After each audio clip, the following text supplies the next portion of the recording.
Le Met Gala doit avoir lieu dans moins de 2 semaines maintenant et vous savez à quel point j'adore cette cérémonie, j'adore ce tapis rouge et je sais que vous également puisqu'en général sur mes réseaux sociaux vous êtes beaucoup à m'en parler, vous attendez ça avec impatience et mes vidéos Fashion Police sur le sujet font partie des plus attendues et des plus appréciées.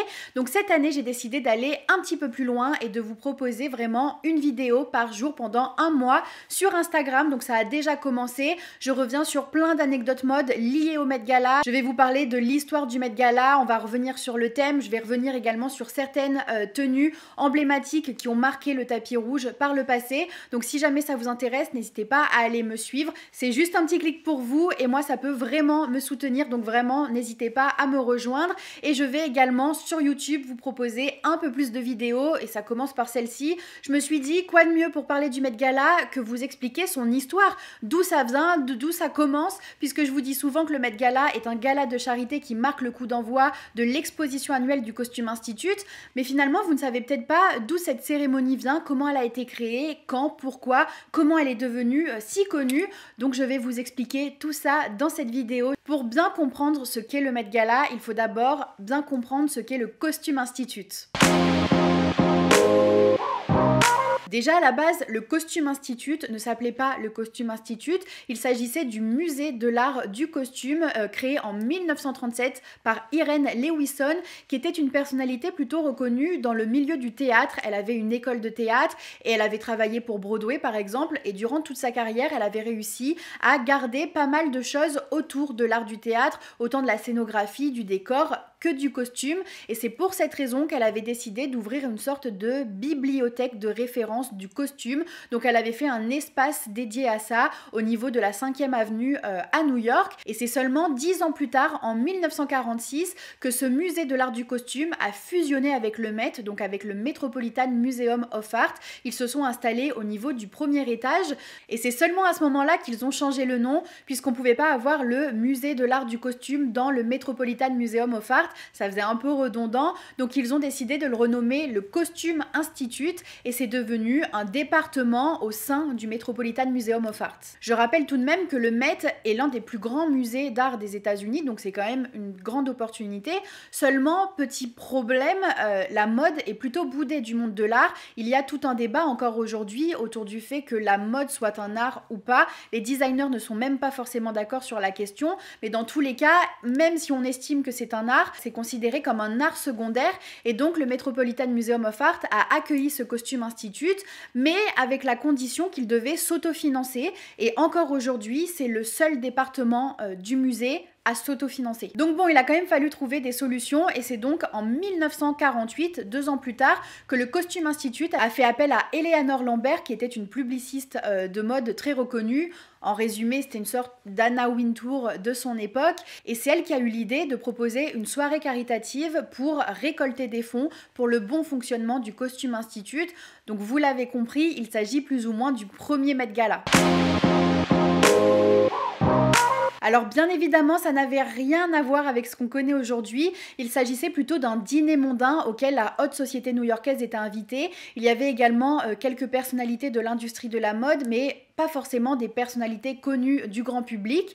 Le billet d'entrée pour cette soirée ne coûtait que 50 $, et surtout, c'était un dîner qui pouvait avoir lieu un peu n'importe où dans New York, il n'y avait pas de lieu attitré, mais à l'époque, Eleanor Lambert appelait ça déjà la fête de l'année, donc ma foi, elle a été plutôt visionnaire, ou du moins, elle a porté chance au Met Gala pour le futur. Il faudra en réalité attendre 1971 et surtout l'arrivée de Diana Vreeland, qui était l'ancienne rédactrice en chef de chez Vogue, pour que l'événement prenne plus d'ampleur. Déjà, elle a commencé à inviter les premières célébrités, donc il y avait par exemple Andy Warhol, Diana Ross, Cher. Ça restait tout de même très exclusif, mais ça a permis de donner une première mise en lumière de l'événement.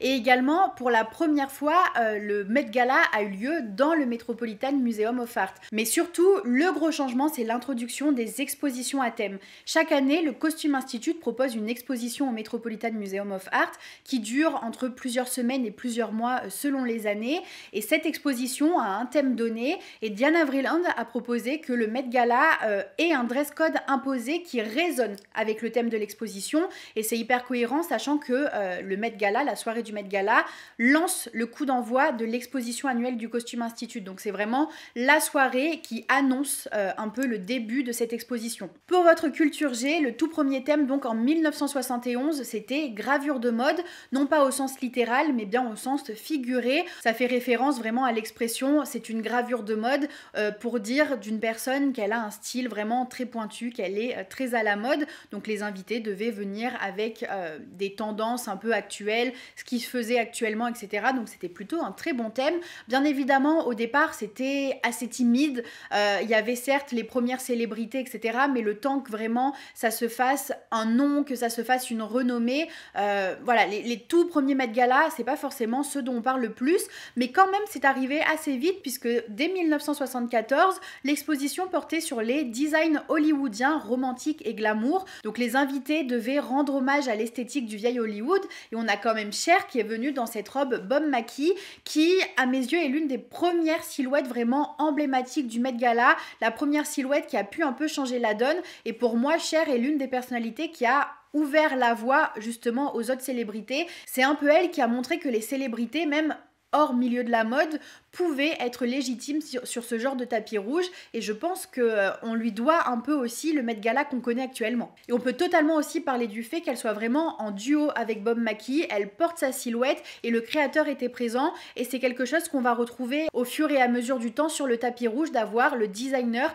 qui est là avec une égérie, avec une célébrité qui porte sa tenue. Ça se retrouve encore sur le tapis rouge à l'heure actuelle. Les maisons de mode, les designers, etc. ont compris à quel point le Met Gala pouvait finalement devenir une vitrine pour eux. Bref, vous l'avez compris, c'est vraiment grâce à Diana Vreeland que la cérémonie a gagné en prestige, mais il faut vraiment se remettre dans le contexte. Quand bien même il y avait quelques célébrités et qu'aujourd'hui on parle de certains looks comme étant des looks emblématiques de ce tapis rouge, ça restait quand même un événement de niche, un événement qui n'était pas forcément connu du grand public. Donc il y avait encore une marge de manœuvre pour que l'événement soit ce qu'il est aujourd'hui. Et c'est bien évidemment Anna Wintour qui a relevé le défi. C'est elle qui a repris la cérémonie en 1995. Alors bon, je vous la fais un petit peu courte puisque Diana Vreeland est décédée en 1989. Entre-temps, il y a eu des personnalités du Costume Institute qui ont repris le Met Gala. Mais nous, ce qui nous intéresse, c'est vraiment l'arrivée d'Anna Wintour en 1995 qui va quand même bien changer la donne puisqu'elle va en faire un événement encore plus glamour, avec encore plus de célébrités, un événement finalement très people. De toute façon, on le sait, c'était vraiment sa particularité, son petit truc en plus, même lorsqu'elle est arrivée chez Vogue, elle en a fait quelque chose de beaucoup plus grand public, donc finalement, elle a retransposé ça sur le Met Gala, et c'est pour ça qu'aujourd'hui, on en parle autant et qu'il y a une aussi grande vitrine. C'est une personnalité qui est connue pour comprendre l'air du temps, donc bien évidemment, lorsqu'il y a eu l'arrivée des réseaux sociaux, elle a compris leur importance et leur impact, donc elle a instauré des lives et des directs de la cérémonie qui sont généralement disponibles sur Vogue et sur d'autres plateformes, et elle a même inclus des interviews qui à l'époque étaient données par André-Léon Taylor et qui ensuite ont été repris par d'autres personnalités dont une influenceuse, Emma Chamberlain. À partir de son arrivée, le Met Gala n'a fait que prendre de l'ampleur et de l'importance et elle a fait gagner surtout des millions de dollars au Costume Institute parce que quand même à la base, rappelons-nous que le Met Gala est un gala de charité pour lever des fonds pour le bon fonctionnement du Costume Institute. Costume Institute qui a besoin de financement certes pour son exposition, mais aussi tout simplement pour récupérer des archives, pour les entretenir, pour les conserver, bref, pour plein de choses. Et Anna Wintour, en quelques années, a permis de lever plusieurs millions de dollars. En 2012, par exemple, avec le Met Gala, elle a réussi à lever 12 millions de dollars. En 2022, c'était 18 millions et chaque année, on bat des records. À chaque fois, ça monte de plus en plus haut, mais en même temps, le prix du ticket d'entrée est de plus en plus élevé. Il y a quelques années, on parlait d'un billet d'entrée à 20 000, 30 000 dollars. La rumeur dit que depuis 2023, c'est quand même 50 000 dollars le billet d'entrée et les maisons de mode ou les marques marques, etc., ont la possibilité d'acheter carrément des tablets de 10 à 300 000 $. Vous imaginez combien d'argent ça fait, et pour que justement les gens soient prêts à payer ce prix-là, il faut que le Met Gala ait une certaine renommée, que c'est une bonne image, et que ce soit un peu une soirée incontournable pour que tout le monde ait envie d'y aller. Et c'est là l'importance des gens qui président la cérémonie, l'importance d'Anna Wintour, parce qu'elle a permis de récupérer énormément d'argent au point que le Costume Institute ne s'appelle plus le Costume Institute. Il a été rebaptisé en 2014 le Anna Wintour Costume Center. Alors bon, en réalité, peu de personnes l'appellent comme ça, c'est un peu pour le clin d'œil, pour la remercier, pour montrer à quel point elle a eu de l'impact, mais on continue tous à l'appeler le Costume Institute et on se comprend tous.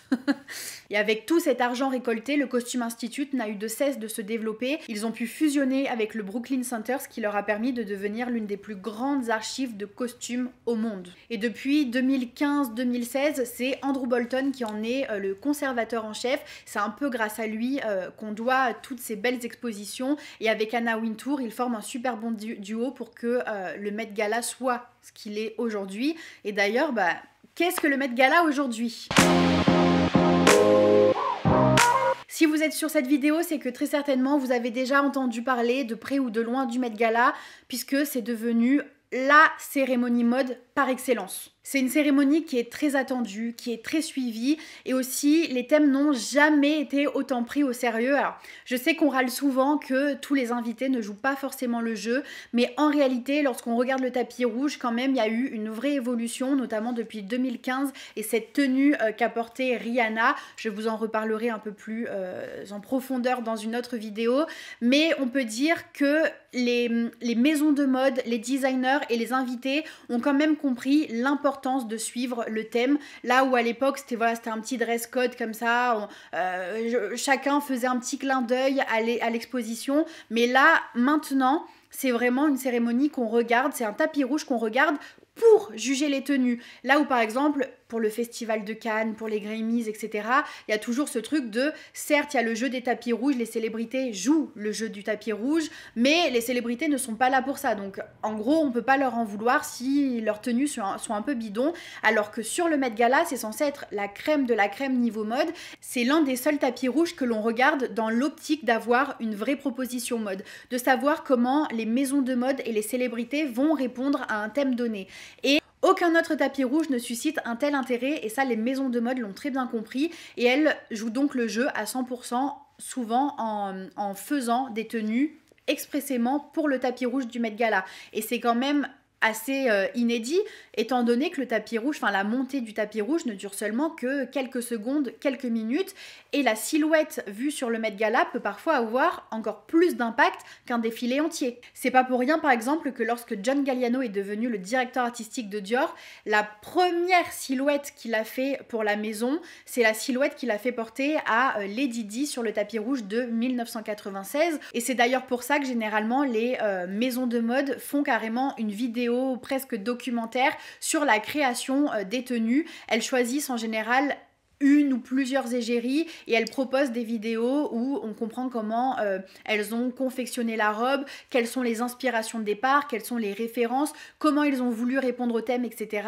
C'est parce qu'elles sont totalement conscientes qu'une seule tenue, grâce au Met Gala, peut rentrer dans l'histoire. Et si les maisons de mode ont compris l'importance de ce tapis rouge, bien évidemment que les célébrités l'ont également compris, c'est vraiment devenu the place to be, tout le monde attend son invitation, et d'ailleurs il y a toujours plein de rumeurs sur qui est invité, pourquoi, qui n'est plus invité, qui a fait la connerie qui fait que Anna Wintour ne le veut plus sur le tapis rouge, tatati, enfin bref, sur les réseaux sociaux en général, quelques jours avant le Met Gala, tout le monde en parle, dès que les célébrités commencent à sortir quelques photos qui font comprendre qu'elles vont venir au Met Gala, pareil, ça fait le buzz, enfin vraiment il y a un vrai engouement autour de ça, et il y a des célébrités qui n'arrivent jamais à avoir leur carton d'invitation, enfin c'est devenu, même pour les célébrités, la cérémonie à laquelle il faut être invité pour être vu. Lorsqu'on est invité au Met Gala, ça prouve qu'on a réussi à avoir un bon pied dans le milieu de la mode, et ça peut également aider à donner de la légitimité aux célébrités, pareil, toujours dans l'industrie de la mode.